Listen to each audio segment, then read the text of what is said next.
Guys, product review po tayo sa ating bagong Future laptop. Ito po ay Fujitsu U937 made in Japan. Okay, ito po ay naka i5 7th generation, 8GB RAM, 256 SSD storage, super bilis po nito. 13.3 screen, high definition po ito, 1920 by 1080. At ang best features po nito ay napakanipis po nito at napakagaan. Ito po. Super gaan po niya at super nipis. Ang kanyang pong thickness is 15.5 mm lang po. Ano lang po siya kanipis.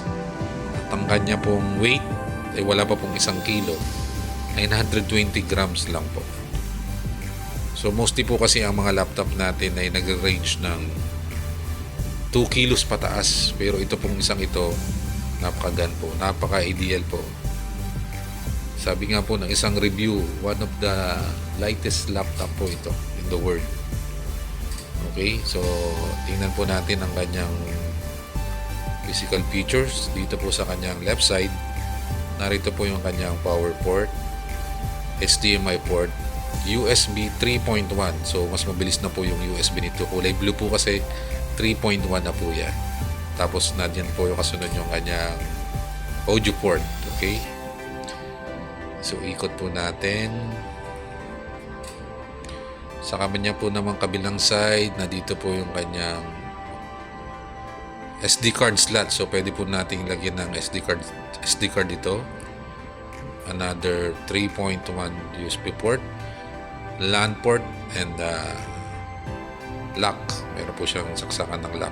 Okay, so buksan naman po natin. Tingnan naman po natin ang kanyang loob. Okay, wait lang po. At isang kamay lang po ang aking ginagamit pag bumukas. Ayan, tingnan niyo po. Sorry, naka i5 po yan, 7th generation. Tingnan niyo po ang kanyang keyboard, napakakinis po. Meron po siyang Japanese character and English character. Okay, ito po yung kanyang screen na manipis. Ito po. So buksan po natin para matesting po natin yung kanyang speed ng pag-open.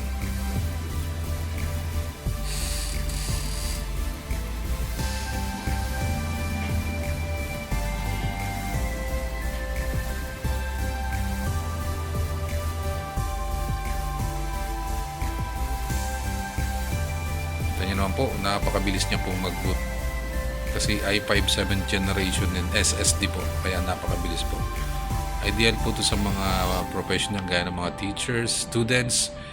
Pwede po dito ang Photoshop, AutoCAD sa mga nag-aaral ng architecture, SketchUp. Ayan po, very ideal po. Napakagaan po pati nito. Yan, kita nyo po, sobrang gaan. Kompleto na po to, naka Windows 11 na po pati ang operating system nito. Meron na po siyang basic application gaya ng Word, Excel, PowerPoint. Yan, yan po. Yan po, napaka-glossy po ng kanyang screen. High definition na po ito, HD po talaga. Glossy. Naka Windows 11 na rin po ito. At may mga basic application na po gaya ng Word, Excel, PowerPoint. Yan po. Very ideal po to sa mga working professionals at mga student. Kasi pwede po itong lagyan ng mga Photoshop, AutoCAD, SketchUp. Yan po. Napakaganda po niyan. Okay, thank you.